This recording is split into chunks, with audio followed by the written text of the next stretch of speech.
जो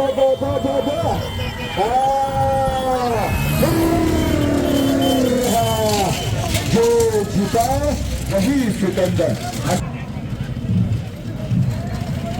ह्याला म्हणत स्पीड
जनस्वराज्याचे अध्यक्ष आणि माझे सहकारी समित कदम यांना अभिष्ट चिंतन देत असताना खरं तर हे अभिष्ट चिंतन सर्वसामान्यांच्या हृदयातनं निर्माण व्हावं, सर्वसामान्यांच्यासाठी स्वराज्याचा संकल्प पूर्ण करणारं ठरावं आणि यासाठी म्हणून खरं तर लोकभावना ज्या बैलगाडा शर्यतींच्यामध्ये गुंतलेली आहे अशी एक दैदिप्यमान अशी स्पर्धा त्या ठिकाणी आयोजित केली जावी आणि लाखो या बैलगाडा शर्यतीतल्या शौकीनांना एकत्र करावं आणि सगळ्यांच्या उत्साहात हा वाढदिवस संपन्न करावा अशा संकल्पनेतून खरं तर जनस्वराज्य केसरी अशी ही स्पर्धा या ठिकाणी आयोजित केली गेली।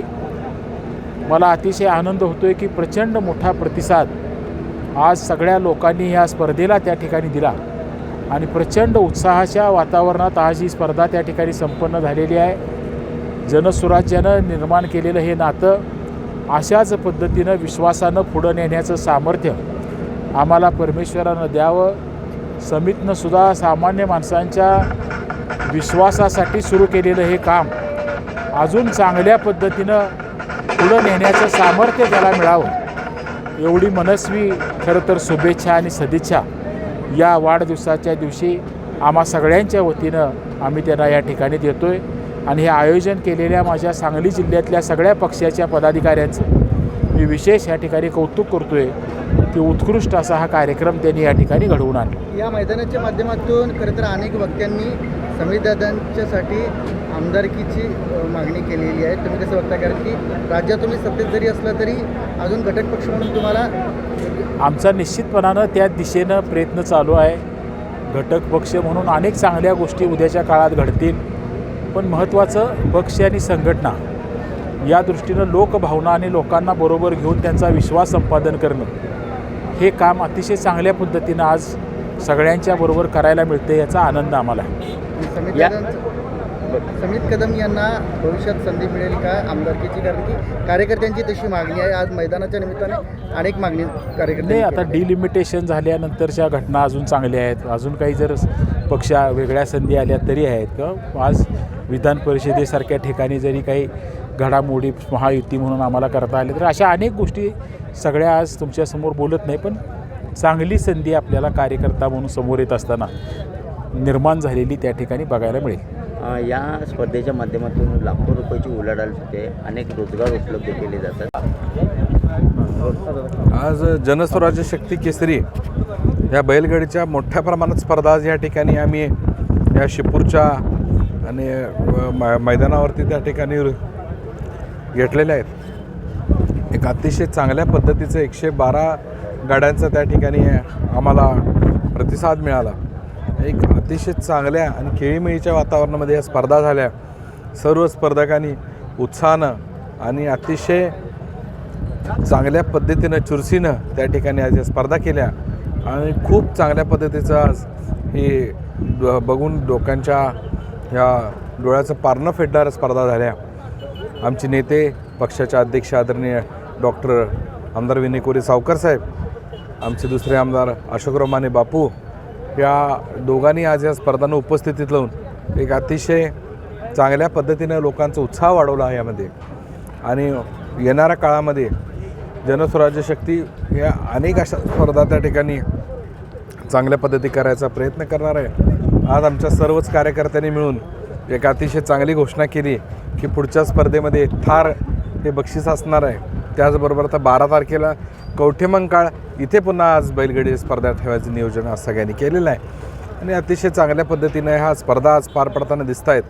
आज मी सर्वच तुमच्या पत्रकार बंधूंचे मनापासून आभार मानतो की अशा ह्या असणाऱ्या या गावापासून लांब पण या स्पर्धांचं कव्हरेज करून राज्यामधल्या आणि देशामधल्या सर्वच असणाऱ्या या बैलगाडी शौकीनांच्या डोळ्याचं पारणं फेडण्यासाठी आपण इथपर्यंत आलात आणि ह्या स्पर्धांचं कव्हरेज केलं, यासाठी मी तुमच्या सगळ्यांचं मनापासून आभार मानतो. आणि येणाऱ्या काळामध्ये अशा अनेक स्पर्धा होतील आणि जेणेकरून मगाशी आमदार सावकर साहेबांनी सांगितलं की चांगल्या पद्धतीच्या स्पर्धा ह्या झाल्या पाहिजेत.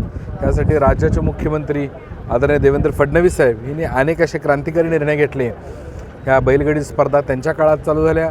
पुन्हा त्यानंतर शिराळ्याच्या नागपंचमीमध्ये नागांचं पूजा जी होती ही थांबवलेली होती, ती त्या ठिकाणी आदरणीय अमितभाई शहा आणि देवेंद्र फडणवीस साहेब यांच्या प्रयत्नानं त्या ठिकाणी पुन्हा एकदा चालू करून ज्या जुन्या रूढी परंपरा आहेत त्यांना जिवंत ठेवायचं का या ठिकाणी केलं. त्याचबरोबर एक अतिशय चांगल्या पद्धतीचं काम ह्या सगळ्या स्पर्धांना जीवन ठेवायसाठी शुभेच्छा या जिल्ह्याचे पालकमंत्री आदरणीय चंद्रकांतदादा पाटील यांनी केल्या. आणि अतिशय चांगल्या पद्धतीच्या ह्या स्पर्धा झाल्या आणि सर्व स्पर्धक आणि ह्या बैलगाडी शौकीनांचे डोळ्याचे पारणं फेडणाऱ्या स्पर्धा झाल्या. त्याबद्दल एक चांगल्या पद्धतीचं नियोजन आमच्या सर्वच सहकारी घटक पक्षाचे नेते, शिवसेनेचे नेते आदरणीय मोहन वनखंडे सर, आमचे जनस्वराज्य शक्ती पक्षाची सर्वच टीम, पुजारी बंधू असतील आणि सर्वच मंडळींनी एक अतिशय चांगल्या पद्धतीचं ह्या वातावरणामध्ये इथे घेतलं. त्याचबरोबर आमच्या कुटुंबातले सर्वच मंडळींनी गेल्या अनेक दिवस ह्या कार्यक्रमाची तयारी केली. माझे बंधू अमित कदम असतील आणि आमच्या कुटुंबातले सर्वच प्रेम करणारी मंडळी असतील, ह्या सगळ्यांनी मिळून ह्या स्पर्धा यशस्वी करण्यासाठी एक चांगल्या पद्धतीचा प्रयत्न केला आणि मी सर्वांचे या ठिकाणी मनापासून आभार मानतो.